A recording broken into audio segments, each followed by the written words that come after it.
John, what hit us? I did. Gentlemen, you have made me sit through 2 terrible movies, so I've decided to retaliate with one of my own. Oh crap.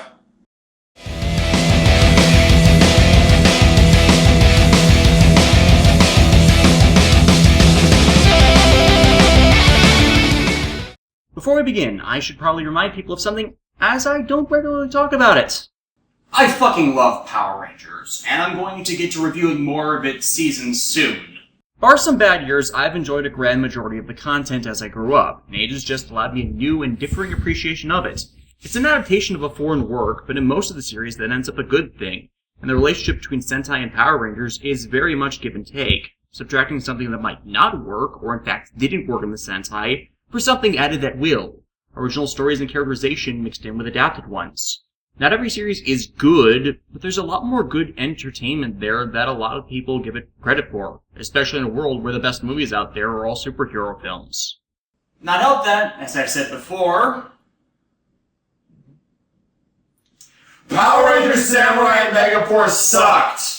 Yeah, from 2011 through 2014, the series devolved into utter failure, despite them patchworking together the stories from shows that were really good, mediocre, and awesome respectively, in ways that made everything related to it look awful, while adding nothing original that was worth a damn. They were an utter embarrassment to the great advancement the show had made from its beginnings.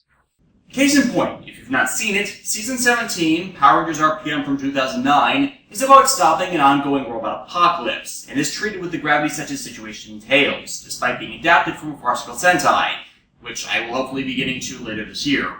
It was a testament to how far this series came from a goofy show about teenagers in their 20s fighting a Wizard of Oz reject using stock footage, but relatedly why Samurai and Megaforce were so critically panned, as they intentionally and literally threw out all that advancement. You're still angry about the Clash of the Red Rangers, aren't you?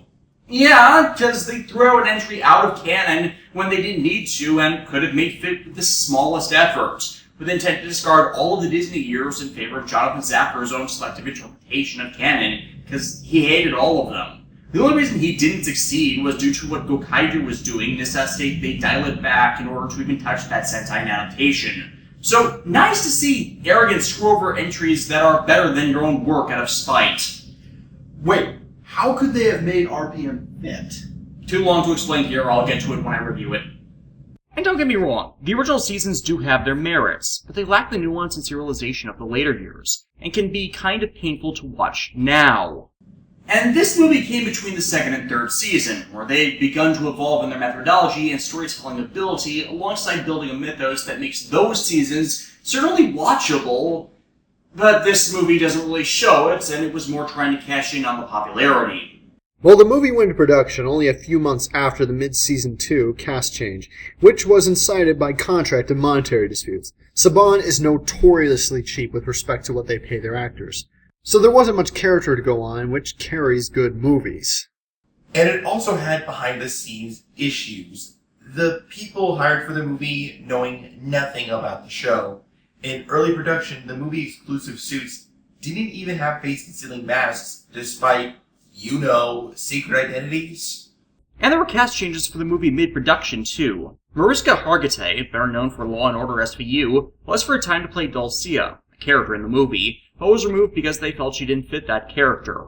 There was also more story, cut out, and they filmed it all in Australia for some reason instead of California, where they shot the rest of the show, which had to have been cheaper by cutting travel and shipping costs and allowed them to recycle the movie equipment as well.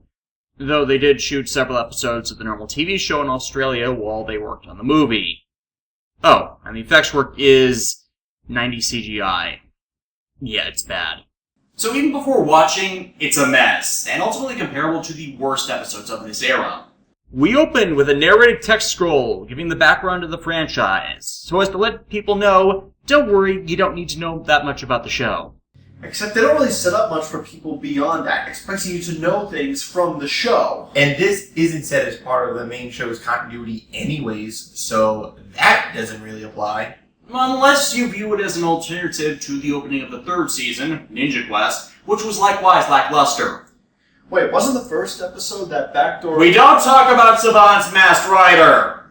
Anyways, we then see the main cast skydiving for a charity event while spouting off annoying 90s catchphrases. Catch you on the flip side.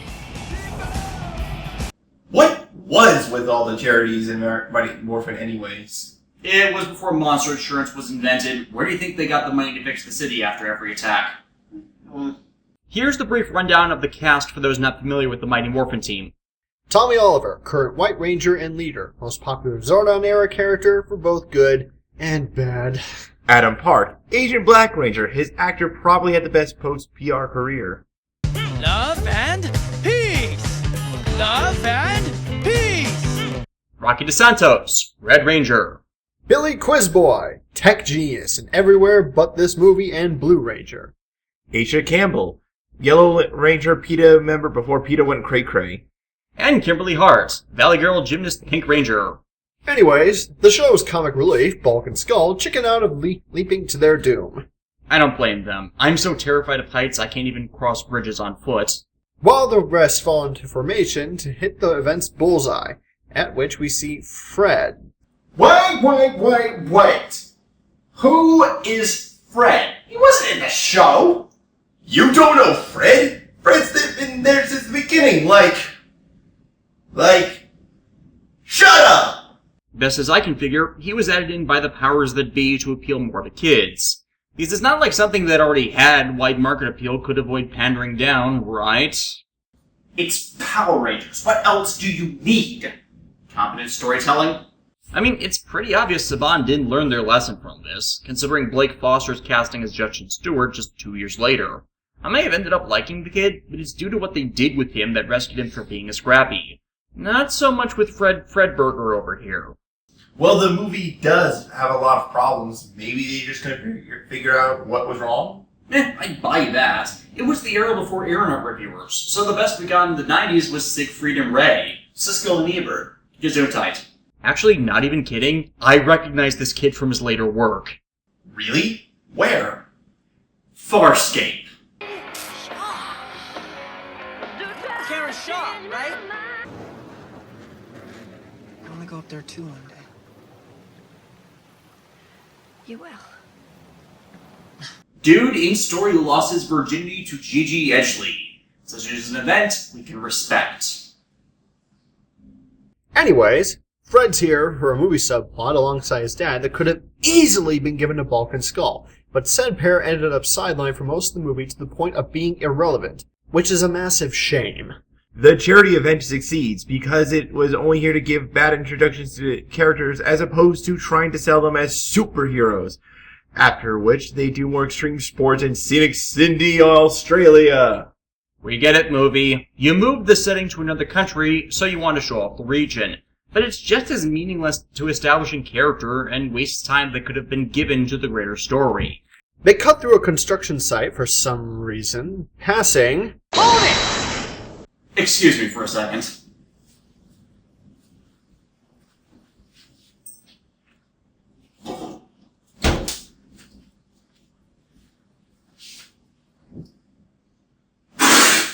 Stark! My side, your side, my side, your side, my side, your side! What the fuck is Paul Goddard doing in Power Rangers? Construction work. And said construction work uncovers, of all things, a manhole. Makes perfect sense. It does? Well, sure. Rhea spent 10,000 years in a dumpster, and there was that time Astronomer recruited the Ninja Turtles. We don't talk about shell-shocked! To be fair, this does give a good reason why Zordon would have built a command center outside of Angel Groves, so it would be close to where this ancient evil was sealed. And said evil is a giant egg. That better hatch into Komutan, a Biozord, or a sentient battleizer. The Rangers are called in by Zordon to be made aware of the threat, and the movie's version of the command center looks good. Really good. It's sad they shot this in Australia, as had this been back in the US, they could have recycled it for an updated one for the third season. I say that about the movie's original suits as well. Yeah, reportedly due to how they were made, they ended up being ridiculously heavy. Which is one of the reasons most of the suits in these shows are made from foam, plastic, and spandex. That is not spandex! But it would have been better than the metallic armor that was added into the arsenal in the 3rd season, which was just the ranger suits with glitter paint on them. Ugh. Anyways, command center. The subsonic interfaces are short-circuiting. Using multimodal reflection sorting. Time Lord DNA got all. Zordon gives exposition on Ivan Ooze, who was sealed away by a past ranger team No, not any of them. around 3,000 years ago, and the entity is a massive threat. His conquest only stalled because he was unable to complete his weapon of mass destruction, the Titans. And on that day, mankind received a grim reminder. We lived in fear of the Titans. And we're disgraced to seal them away in the cages we call sewers. Wait. You are dealing with an evil here that is beyond all imagination. And that's why he looks like the villain from X-Men Apocalypse. Which takes until after nightfall, hours later, to reveal to us, despite the team rushing into action, as that is when the series' villains appear. Lord Zed, his wife Rita, their General Goldar, and... Who the fuck are you? You don't know Mordin? Mordin's been there since the beginning, shut up! Yeah, this guy's origin was cut from the movie. For the skydiving scene. I would have had him be Ivan Ooze's herald, and the one that clued in our regulars to his location as it was uncovered. You know, keep the movie focused on the story, and not the diversions. Zed unseals Ivan, who reforms from the ooze. Ladies and gentlemen, the ooze is back. And he's terrible. We'll get to it later. He's so handsome. Why, thank you. Ivan is both grateful to Zed and enraged Zordon is still around, agreeing to help eliminate him and the Power Rangers. It will be as if Zordon of Elta never existed. Finally, a real man. Can this marriage be saved? And so he's left to it, leading to... What is that odious stench? Smells like... teenagers. So you're saying it smells like Teen Spirit? The Rangers show up, and Ooze ambushes them. So, Zordon's still using a bunch of kids to do his dirty work. You know, he has a point. Most other mentors or recruiters with the choice at least try to get adults. He sets his minions on them, and we get the only good fight scene in the movie. Seriously, the Unmorphed fight here is the only one executed competently, albeit with too much bad banter, alluding to how terrible it would get in later series. And at least they aren't constantly shouting, FIRE! Like in the Kalos era. Or needlessly pointing out the obvious in the Neo Saban. Fun fact, while Jason David Frank was known for doing most of his own stunt work, Johnny on Bosch also did so in the film, due to his stunt double being injured and unavailable. Actor, voice actor, stuntman, rock star. What can't Johnny Bosch do? Eventually, though, the group are backed into a corner, and thus, it's time. What time? It's morphin' time!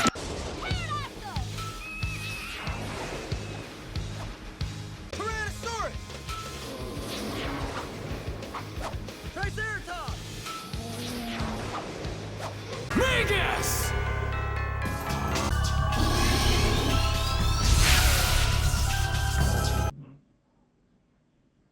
What? It had to be done! As implied earlier, I like the movie suits. They look good as superhero armor, even though the coloration leaves them annoyingly bright. Though, while they are busy, Ivan invades the command center in a just plain frightening, unstoppable fashion, and proceeds to wreck it. And here's where we get to why Ooze is a terrible villain, and it's the same reason as almost every other 90s movie villain. He is an egotistical, narcissistic, pop culture spouting joke, none of which fits the character's introduction or how he's been sealed away for millennia. How would he even know this stuff? Oh, the things that I have missed! The Black Plague! The Spanish Inquisition! The Brady Bunch reunion! I mean, yeah, The villains in Power Rangers snark and can be silly, but the good ones show they're more than that one knows. Rita and Zed regularly presented themselves as menacing and an actual threat even with their comedy. I didn't fail, you simpering twit! You failed! You all failed! Just like you failed before! But Ooze, by spending the rest of the movie being a goofy goober, never does so, as it focuses on the clowning of the character over his actual menace. I mean, look at what he does in the movie. He destroys the command center, leaves Zordon dying, entombs Rita and Zed in a prison with extreme ease when the pair throughout the series sold themselves as stronger than the Rangers with their magic, and then proceeds to mass enslave the adult populace using their children as a means to get them to bring his Titans of Destruction online for his world conquest scheme. He is an effective, competent villain who has appreciation of that ruined by how his threat is framed, as you can't take him seriously. Hell, I like Lothor more than Ooze, and Lothor for a time was considered one of the worst villains in the franchise. This is the most fun I've had all season!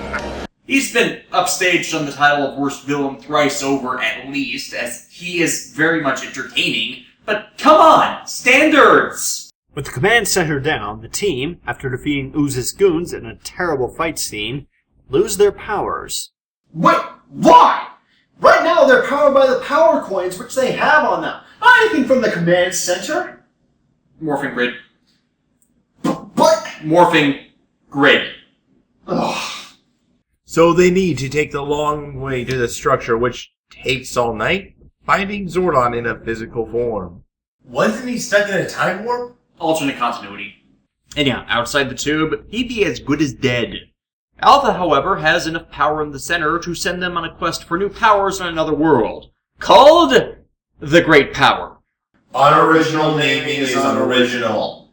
As they set out, Zed and Rita see them off, ridiculing Ivan as he waltzes in. Hi, honey. I'm home. And yeah, when they voice their complaints, he seals them in a snow globe, handing off to Tommy Westfall to make the entirety of Samurai and Megaforce into nothing but a dream. What? I can dream! Still, the chance the Rangers can be repowered is a concern, so Ooze creates more foot soldiers, the Tengas, who would be the new foot soldiers of Season 3, who then fly into space! Space does not work that way! What about the air of the moon? And Mike surviving unmoored near the end of Lost Galaxy? Space does not work that way. There are ways to countenance both issues, but birds that travel by flapping their wings to push the air around them should not be able to flap their way to another planet. Ivan then puts his plans into action, commandeering an old factory to produce his own brand of toxic ooze, which would not be shut down after his defeat, and eventually results in the creation of these monsters.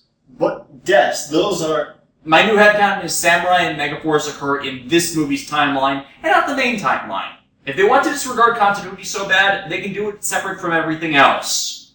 And he mass markets the ooze, somehow knowing how to do that simply due to the child fascination with the gross. Take it home in boxes. Take it home in cases. If your parents try to stop you, just throw it in their faces. The new The Blob movie is weird. The team make it to the planet, and not long after they arrive, they are attacked by the Tengas, and apparently the loss of their powers has robbed them of their martial arts ability. The girls becoming completely useless. A trait that lasts through the rest of the movie, and it's one of its more egregious sins. Both Kimberly and Aisha are reduced to damsels in distress, and thus requiring the others to save them instead of being shown as just as deserving of being heroes. It's annoying, as Power Rangers has been better than that, and while not every character is given the development they need, it's kind of a betrayal to the characterization they have had, and this film has them as little better than dead weight.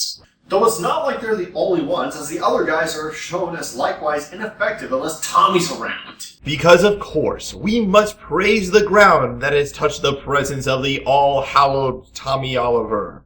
But at least Adam, Rocky, and Billy are able to hold their own and be depicted as competent fighters. The girls don't even get that even once. Speaking of, Des, who's your favorite female ranger? That should be obvious. Jen Scott.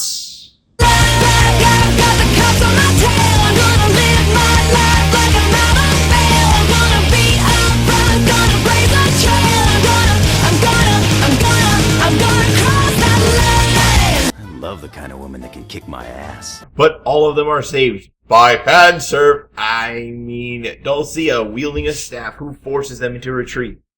So, why is Dulcia dressed so skimpily? That's why. That attack of audience pandering forces the birds into retreats pathetically easily, after which the group informs them of their mission and takes them to a temple, so as to be empowered as ninjetti, so they can go to another temple that actually has the great power called the Monolith. It's a trap! You return to space, babies! But to get there, they need spiffy, bright-colored ninja outfits that pretty much everything else Power Rangers and Sentai have done involving civilian form ninja suits have done better than those outfits. Mainly because only Adams is appropriate to be ninja wearer, because it's black. Though speaking of Adam, we get to what has to be one of the best ad-lib lines in movie history, as Dulcia tells the group of what powers are embodied by the animal spirits depicted upon their gear. When we get to Adam... Adam, what's wrong? I'm a frog. Yes! Yes! Yes! Yes! Yes! Yes! Like the one you kissed. To get a handsome prince. Don't you want to tell them about the jumping power of frogs, or how that lends to the strength of their kicks? You gave agility to someone else, you have to provide something! But she cannot act as their guide, as her power is limited, turning into an owl. Well, it makes more sense than what happened in Jungle Fury.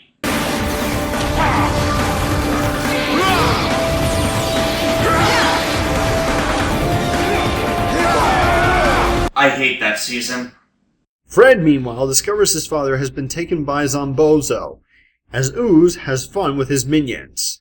I thought my ectomorphicans would be dug up by now. Let's have some fun. Hey, you!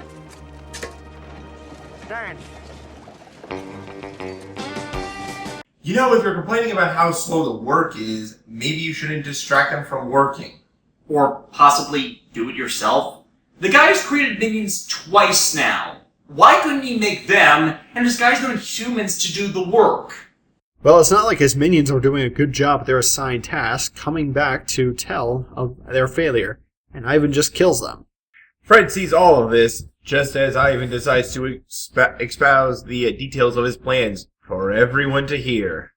Dude, stop! You're violating every bullet point from the evil overlord list. It's like he's not even self-aware of that, despite trying to pull a Deadpool. So the Rangers finally get on their quest, traveling through a field of bones? Welcome to Jurassic Park. Get it? Because Jurassic Park contributed to Power Rangers getting on the air, then it made dinosaurs super popular, which helped get Saban's proposal for it to be greenlit over the Bioman pilot he'd been carrying around for years. Do you get it? Do you get it? Back in the Valley of the Fallen Zuden Ryu, the team come under attack by a dinosaur skeleton. Holy crap! Army of Darkness! Somebody call Bruce Campbell! And while this thing is cheesy, it's actually a greatly executed practical effect, moving close to how you'd expect a skeleton to, even though it never really touches the ground. Too bad it continues the movie's trends of only showing Tommy as any form of competent, as despite being given ninja abilities, none of them actually once call upon any skill inspired by Dulcia's earlier speech, which should have been some element of completing the quest, but doesn't actually matter, nor do any of the challenges really. Any easier, and this would be once a ranger. Or worse, any power-up given by Gosei. And yeah, it's comparable to Megaforce as this movie runs off of Makes It Easy! As if the Rangers were acting like themselves, these obstacles wouldn't really be ones, but by failing in ways so obviously staged when they showed themselves as better than that earlier in the damn movie, it's shortchanging them. There's no struggle of character, no real challenge of skill or opportunity to learn something that would make them worthy of this new great power. Hell, a magic purple pony endured more challenges of skill and character with companions to obtain an artifact of great power in 20 minutes than these guys did in a half hour of the movie. Did you just compare this to Friendship is Magic? The horseshoe fits, yes. But yeah, the Rangers get past the last obstacle, Stone Golem Guardians of the Monolith, after a pathetic struggle, and are granted the power of their old costumes. Lame. But while all this has happened, Ivan's minions have completed the Titans and decides to dispose of them. Why? You want to rule the world, right? Having minions is kind of part and parcel with that. Are you going to kill everyone after you're the ruler? Because, that might have been something important the movie needed to provide. It's once more showing Ooze as an ultimately short-sighted villain. You don't want to take over the universe, do you? No. You wouldn't know what to do with it, beyond shout at it. But he powers up his Titans, and dear God, that CGI is awful. Though, you know what they remind me of? What? Dinosaurs. Not today, Drago clone. You actually watched that show? You didn't? It was only 26 episodes long. With the Ranger powers restored, the team returns just as the rampage begins, calling on their ninjetti swords and showing no other signs that they got anything else from the trip. Inconceivable. You keep using the word. I don't think it means what you think it means.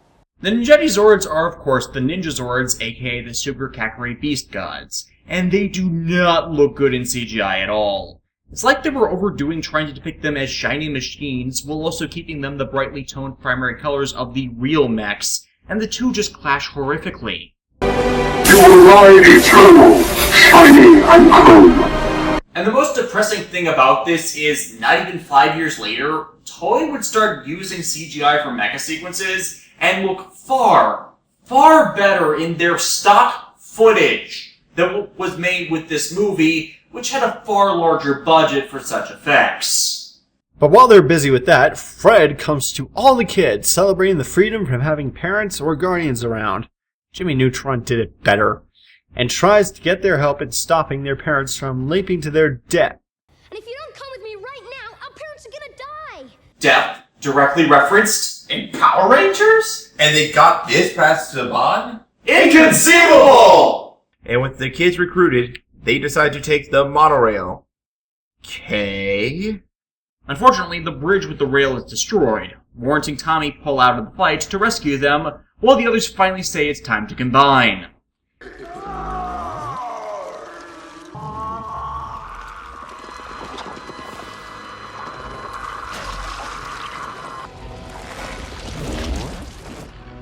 That's not what I meant! Unfortunately, because the CGI in this film is so bad, we are going to give the film some dignity and just play the stock transformation from Kaku Ranger.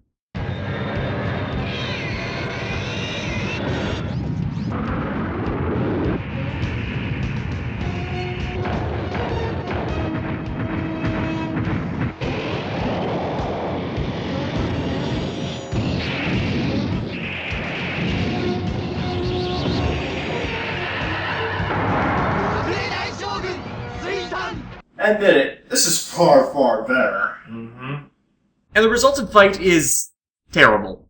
Very terrible. As it once more shows the team as useless against this thing, despite having brand spanking new powers and abilities. Where in such a situation, the conflict should thus be more balanced. But nope, the terrible villain just beats them like a drum until Tommy gets invoked and links up with the rest, as Fred leads the kids to hold back their parents. Out of nowhere, the group decides to fly into space in order to use a comet set up earlier to destroy Ooze for them with its nondescript powers, both giants taking a tumble as they narrate until... Taking care of business. Oh! Right in the Oozies! Also, comets do not work that way, and should not have resulted in the defeat of a magic slime entity.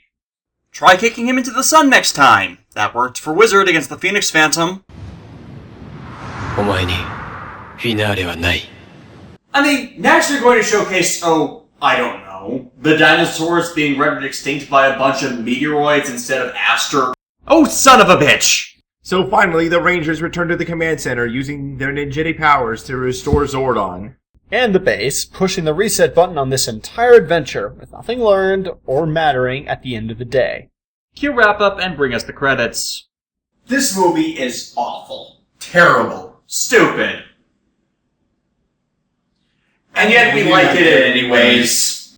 I mean, yeah, it's ultimately not good, but as it starts decently before it devolves, it's not terrible from start to finish. The concept of Ooze wasn't bad, but the execution was sorely lacking, and it can't seem to keep a focus on the main plot or move it with any speed or meaning, thus losing the opportunity for something better when we did get something better in 20 minutes of entertainment. To say nothing of the feature-length epics we've had even by this point in the show. MMPR the movie is basically a bad fanfiction brought to the screen. An adaptation of a similar story, a superfluous OC in a role that could be filled by, say, Vulcan Skull, and a villain that will never be referenced again. But unlike the other movies in this little review trilogy, it does get the characters right, just not really their dynamics and roles, likely due to the actors' performances more than anything, and more exaggerating some aspects of the show than getting them completely wrong.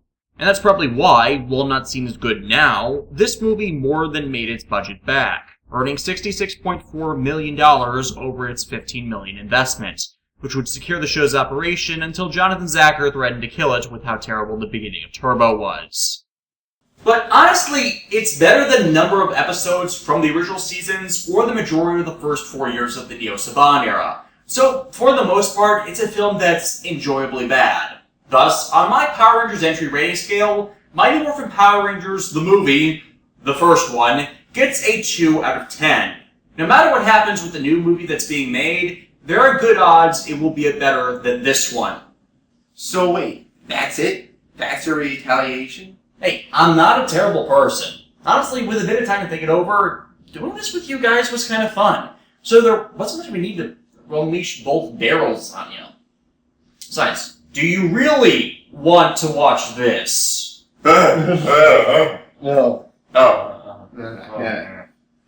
So, what do you want to do now? Pizza? Sounds good. Let's go and see who will deliver to the con.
Wasn't that first episode the backdoor pilot? We don't talk about Saban.